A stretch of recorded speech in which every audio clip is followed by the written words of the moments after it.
Welcome to E-commerce Revamped, where we break down the hottest trends, insider tips, and strategies shaping the future of e-commerce.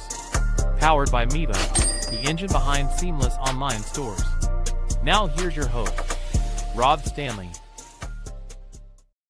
Hey everyone, welcome to another episode of E-commerce Revamped. I'm Rob Stanley, your host, and we got a great one today. So this guy's kind of known in the e-commerce and Amazon world as the man with the sunshades, man. He always has sunglasses on. I've kind of known for the money suit. This guy's known for the sunglasses. So if you know who that is, then you know who I'm talking about. But before I give you out that name, we're going to be talking today about how to grow your brand without Amazon dependency, basically how to grow outside of Amazon. So a lot of people are focused on the Amazon industry, but there's a lot more out there and a lot more ways that you can make a lot more money and not have to depend on Amazon. So let's bring into the studio my good friend, Vincenzo. What's up, brother? Hey, Rob. Thank you so much for having me. How you doing? Great to see you. Great to see you. I don't I'm have my missing sunglasses on. I'm just my money man sunglasses. That's right. That's right. Well, listen, Vincenzo, it's great to have you on finally. We kind of had a little scheduling issue and get this going. But, why don't we kick this off with, what kind of strategies can people use to reduce their dependency on Amazon? Yeah, of course. So I will say, first of all, thank you so much for the opportunity. Pleasure to be here. I always admire all the content that you put out there, and it's definitely great to be here once more. So, hopefully some of the strategies I'm going to be sharing with you guys today is to figure out how we can stop that dependency on Amazon. Like we know that, of course, Amazon is the biggest marketplace when it comes to launching your brand, when it comes to e-commerce. But the reality is that at the same time, you lose a lot of control over your consumers, over your brand. The fees are getting higher and higher. Competition is getting more fierce than ever. So if you don't diversify yourself, we have seen that happening multiple times. One day you can wake up, your Amazon account is suspended, and then you pretty much have no business. So that's why having on a D2C operation is definitely something I advise all my clients to go for, because that's definitely going to be the only way that long term you can build a brand. And of course, solutions such as Miva are the best way to go, because not only allows you to seamlessly integrate all this technology in one place, but also allow you to, jump through one of the main obstacles when it comes to launching your D2C platform, which is figuring out, okay, how I'm gonna come up with the best template for my website, what kind of apps I'm gonna have in it, how do I make it faster, all these kind of things. At the end of the day, you want to leave to experts such as Miva while you focus on things that really matter, which is the branding. Now, the strategy. I would say the strategy I go for first of all is the D2C side of things, because the thing that I want to allow myself to focus on when it comes to building a brand outside of Amazon is creating essentially an asset, and the asset is owning the consumer. By having a D2C presence, now what you're going to be able to achieve is captivate all this information around the potential avatar. In this case, clients are going to buy from you. This means all the information around things such as the email address, phone number, if possible, information around maybe things that will define the type of person that's buying from you. And this is going to be key not only to re-engage and retargeting through strategies such as email marketing and through strategies on your website such as pop-up discounts and things like that, but also the way you effectively customize and tailor the creatives that you're going to use not only on social media, but also the advertising that you're going to run effectively to run traffic to your D2C website. So I would say that's the first strategy. Then, of course, I'm going to cover social commerce and all of that. But I would say the first thing I would put my eggs into in terms of investment will be, once I jump out of Amazon, I need to figure out how I build my D2C storefront, how I make sure I tailor that toward effectively my perfect consumer, in this case, the avatar I'm going for, and how I create an ecosystem around it to effectively drive traffic to this D2C presence to maximize my exposure outside of Amazon. Yeah. Mm-hmm. Yeah, no, that's perfect. I think you hit that right on the nose as the best one, the best strategy to start with for sure. Vincenzo, some people are going to ask, like, maybe they're really heavy into Amazon, that's their whole world and everything, but they're going to probably ask, like, how effective is it to go outside of the Amazon atmosphere and or space and start a DTC? Like, how effective is it? Because if they're getting tons of sales on Amazon, They're maybe it's going to take them a while to kind of ramp up on the direct to consumer D2C side. Yeah, I mean, 100%.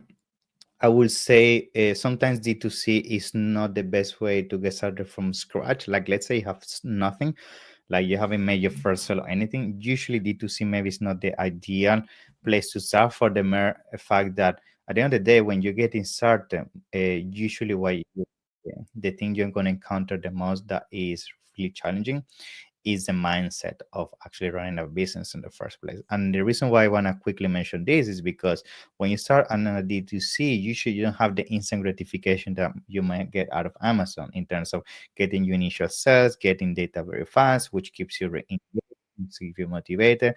D2C is slower to get the ball rolling and also more expensive. And if you're getting started for the first time with a business and you are already encountering that huge mountain of obstacles and things that are sometimes complex to figure out, a lot of people might give up a very fast road journey of entrepreneurship. So that's why usually Amazon is where I see you can get the ball rolling the fastest in terms of seeing some activity, seeing some sales, understanding what is e-commerce in the first place, see if the concept first of all is actually working, because Amazon is going to give you very quick answer if people love or not the product, because the reviews and how the sales velocity happen.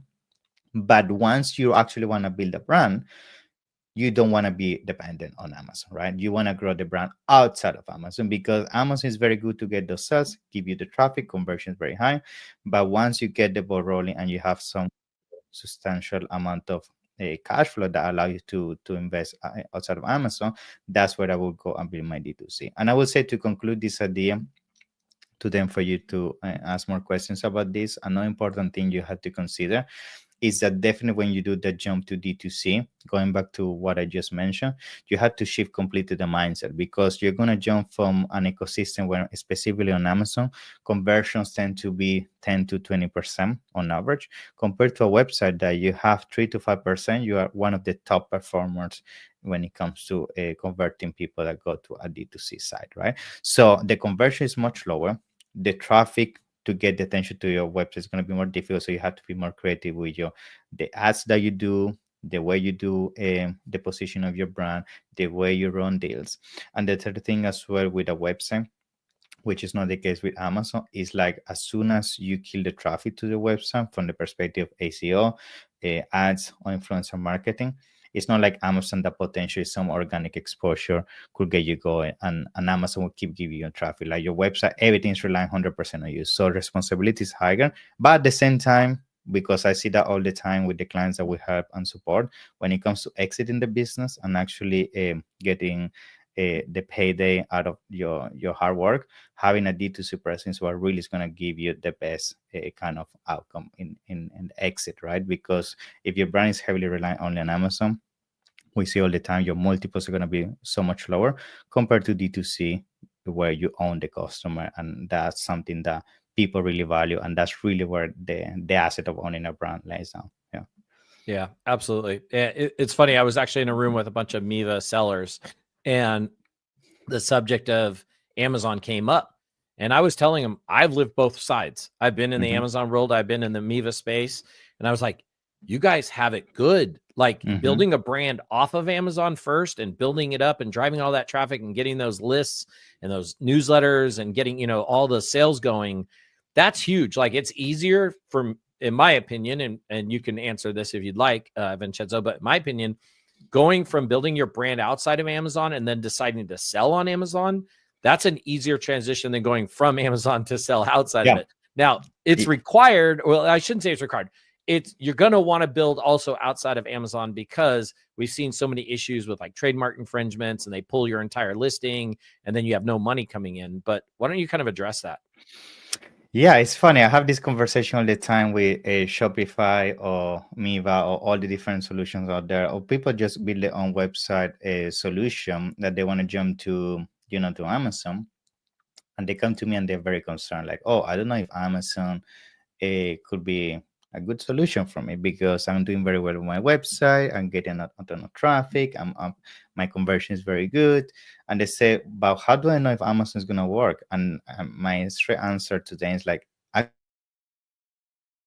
doing, which is building a brand outside of a marketplace such as Amazon that gives you the traffic and essentially things from my perspective so much easier in terms of scaling a brand, because Amazon make it very easy even from a logistical point of view. So if you manage to win having your own website, like your own Miva D2C presence, like you're already doing so much better than most Amazon sellers, because in fact most Amazon sellers, when they fail, is when they realize they're heavily dependent on Amazon. They try to do the jump, and because they never actually figure out how to build a brand, they don't know how it's actually proper branding in terms of re-engaging with the customer experience, things that actually you need to survive. So Amazon, that's where they fail. But you already have such a strong foundation doing the heavy lifting and the most difficult thing owning a brand, that when you jump to Amazon, your journey is going to be so easy, not only because you actually have built a proper brand, but the other thing that most people don't know is that when you have done a very good job by building a brand outside of Amazon, most likely people is already searching for you on Amazon, and you're gonna find most likely that once you start jumping on Amazon, your brand already has search volume. That means people is already looking and searching for your products on Amazon, but most likely there's not an offer fulfilling that need. And you jump into Amazon, you're gonna fulfill a need that is already there on the platform. So it's pretty much money that you're leaving on the table.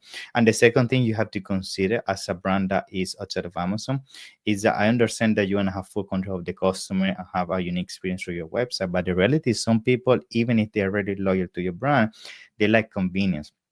They like same day delivery. They like the fact that I can be on my Amazon app and have a checkout that is like within seconds with buy now. I have subscribe and save. I have my credit card. I have all my information that sometimes on a website takes longer. There's a lot more friction. So the fact that your customer buy you through Amazon doesn't always need that they're not being effectively loyal to your brand. It just means convenience, and it's an extra channel that you're giving your opportunity to potential client to keep buying your products. So that's why if you're very successful outside of Amazon, I think not being on Amazon is actually a bigger mistake than being on Amazon and not trying to go outside of Amazon, because it's pretty much money that most likely you already have there, guaranteed, based on the example I gave you. And not being on Amazon, you're just chopping a big amount of opportunity in terms of traffic that now could become your clients are just not satisfying with your offerings. Yeah, absolutely. I think you hit that right on the nose. So we're going to take a quick commercial break, but before we hop off, I appreciate everything you talked about there, and we're going to focus a little more after the break on, now that you've transitioned to a D2C and you're off Amazon, not that you're off Amazon, but you're doing both. But now that you transitioned over and starting to build up your D2C, what role does social media play when it comes to having a D2C brand? And we're going to talk about that right after this commercial break. Ready to revamp your online store? Miva's e-commerce platform offers powerful tools and flexible solutions that grow with your business. From design to checkout, Miva has you covered. Don't just sell, stand out. Check out miva.com/podcast to start building your dream store today. Yeah, so be sure to head on over to miva.com/podcast. We have a bunch of free downloadables, a bunch of tips on things we're talking about actually right now on how to transition D2C. And but right before the break, though, I was mentioning to Vincenzo that now that you transitioned over to having you have your Amazon store, now you have your off Amazon store, like a D2C brand, whether it's on Miva or a different platform. What is the importance of, basically social media when it comes to having a D2C brand, Vincenzo? Yeah, so I would say, going back to the initial point of the complexity of having your D2C presence, is if you effectively don't drive traffic to your D2C site, nobody's going to do. It's not like Amazon that you can put a listing, and sometimes even in Amazon now, without advertising, you're realistically not getting any traffic. But there's still some unicorn cases, or if you are the only one in the category, that Amazon will pretty much give you organic traffic, and you still get away with that. But with a D2C site, that's definitely not the case anymore. So that's why social media is a key element. Why? Because effectively what you're trying to do with social media, you're trying to essentially look for people that is potentially scrolling on Facebook, on Instagram, and TikTok. They're having most likely showing through their search behaviors a specific interest towards, let's say, pets, right? And let's say you have a pet relatable brand, like you sell dog toys.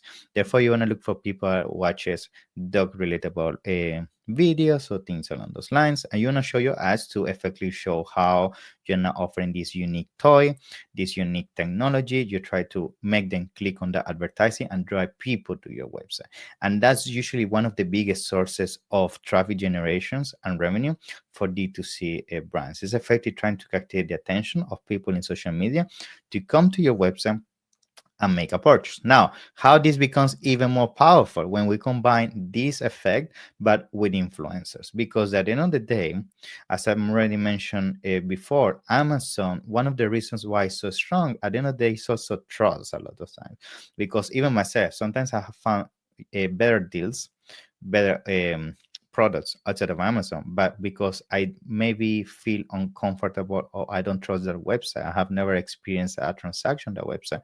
I say I rather pay $20 more, but I know Amazon is gonna give me a refund. It's gonna be same day delivery. And all the trust that the website gives you, Amazon, compared to a D2C site that you know. But when you add influencer power to this formulation of driving traffic, if that influencer has created a deep link with the follower, in this case the potential client, that's where a lot of the friction goes away. Because if the influencer I trust for the things I buy from my dog keeps saying this is definitely a toy you have to purchase because of this material, because of this certification, all of that, and on top of that the influencer really creates engaging videos about the product being used by his dog, and then he put even a link to the website and shows the partnership he has with this brand. That's where a lot of these headaches I already mentioned that people will essentially use as an excuse to go to Amazon go away, and they're gonna go and effectively make a purchase on your website. So that's why, to conclude, social media is key because it's gonna allow you to bring that initial traffic to generate that engagement at the website level and transform it into your loyal fans. But then by also bringing those influencers into the mix, especially influencers that are very good and engaging with the audience, they're going to remove that part of the formula that usually makes traffic fail, which is friction. And therefore, over time, if you do that correctly, that's what it's going to create the snowball effect of within your brand. Mm-hmm. Yeah, absolutely. I love the fact that you brought up the whole thing on like shipping and stuff like that. And that is one thing that when you're starting a D2C or get your D2C going, you need to be crystal clear on the shipping. What is it going to cost? Is it free? Personally, I always went free because people want to see that free. Now they could upgrade to a faster shipping, but you always had at least a free shipping, because sometimes I'll buy a product and I'll be like, if I don't need it quickly, I'll look for the best price, right? Exactly. Where's the best price? But, you know, and one thing if people aren't aware of, Miva actually uses Amazon checkout process. So you can actually, it's built into Miva's platform that you could automatically enable the Amazon checkout. So that way there's more like people trust, more trust options in, you know, these third-party store or a independent store off of Amazon. So we're covering a lot of these tactics and different things that you could do outside of Amazon.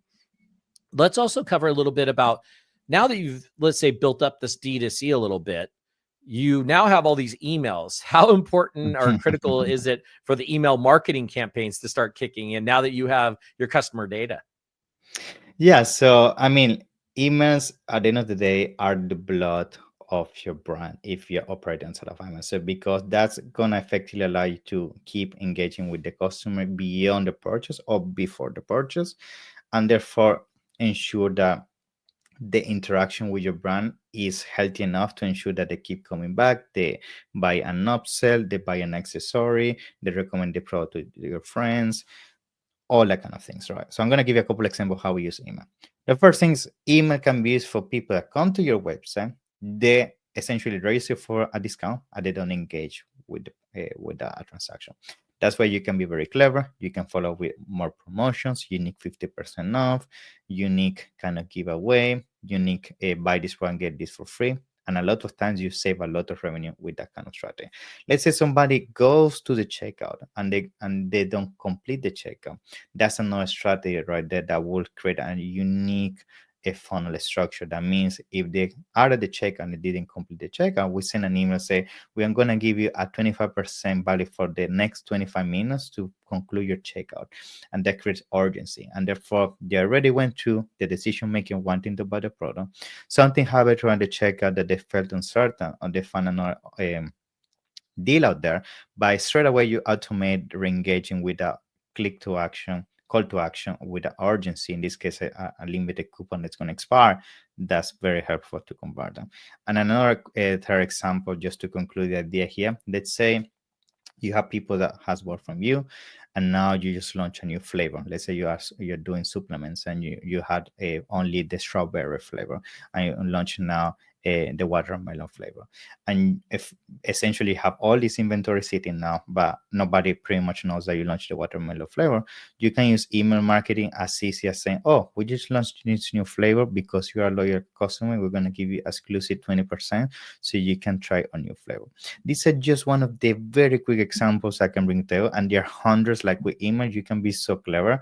Like I have seen some of our clients, even ourselves, doing some of strategies that are like very scary, to the point that depending on what kind of click or speed you spend essentially in terms of interaction with the website, it completely changes the funnel re-engaging through our email. So you can go very deep, very clear with this, and that's where really the money is, if you're really able to personalize engagement through email, depending on how to interact with you and their history with you. But yes, it's super powerful. Like that's really what most of the time when people buy a brand from you, they're looking for. They're looking for a healthy email list with a high opening rate, high engagement, and at the same time that most of these people are people that keep coming back and buying from you. Yeah, absolutely. Running newsletters, as long as I did, running my own website, D2C, I always found that first week of the month was so good. And then within that, the first 24 hours of sending out that offer got the most. Actually, it was the first 4, and then the first 24 was the second best. So there's a couple tips for you. Make that coupon good for, 1 day or 24 hours or even less, type of thing. Maybe you have one coupon for, hey, if you order in the next 4 hours versus the next 24 hours, maybe it's not as good of a savings, but definitely use that email list. That's what part of the reason of building that D2C out there is to get those email lists, be able to, go back to the people that are maybe interested in, like you said, I think you said a different color or different flavor or whatever it was. Maybe that's what they're interested in. And then try bundling too. Bundling is always a great option too. It's like, you bought this, buy this together. I made it very clear to everybody. I sold iPhone parts back in the day and was a big seller. We would always upsell or bundle, here's a screen protector, here's tools that go with it. That's always a huge thing. And, you're going to find really quickly your margins off of Amazon are going to be huge compared to on Amazon with the amount of fees they're charging. Yes. But Vincenzo, let's talk a little bit about, kind of juggling both selling on Amazon and selling outside Amazon, right? Like a multi-channel sales. How can people handle that? Like, is it something like if I sell outside of Amazon on my D2C, I can still fulfill it from Amazon, or what kind of tips do you have on that? Yeah, so that's the beauty of what Amazon has done, which I also think is very good for those looking to expand outside of Amazon. Now they have programs such as Buy with Prime that you can integrate with your website. That means similar with what you can achieve with Miva.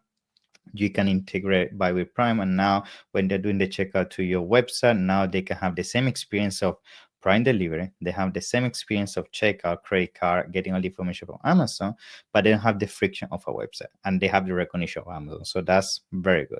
The second thing is that they have essentially also the network, which is the multi-channel fulfillment network that they have essentially deployed. So now you can pretty much fulfill any kind of website or marketplace from your Amazon pool of inventory, AWD. Why this is very cool? Because now, especially in the past, a lot of the friction of selling on Amazon was like, oh, but if I prioritize Amazon, then I don't have enough inventory for my website. I don't have enough inventory for eBay. I don't have enough inventory for a Walmart, regardless, right? And now, because Amazon has allowed you to centralize everything under the same roof, they're telling you, you can sell on Amazon. On top of that, you can put all your inventory with me. On top of that, I can fulfill all your orders from here. And at the same time, yes, go outside of Amazon, 100%. And at the same time, we allow you to make it as frictionless as possible integrations, so just Buy with Prime. So the reason why Amazon is doing that, this has all a strategy at the end of the day. The reason why they have done that is because they know long term people are looking to get outside of Amazon because there's political reasons, fees related issues, competition. So what Amazon is thinking in advance is, rather than only focusing on the marketplace itself, let me build the infrastructure to support people to expand outside of Amazon. But using Amazon infrastructure. So that means even if you go and build your presence in D2C, TikTok, and all of that, in still I make money because you're using my infrastructure for shipping, you're using my infrastructure for integrating with my own APIs. And yes, on paper, you're having control of your brand everything outside of Amazon, but realistically, the logistics, which is at the end of the day why you need to run a brand, is going to be still dependent on Amazon, a kind of a umbrella company. And that's where they know, like, they're essentially trying to camouflage their way of how they keep making money out of it, right?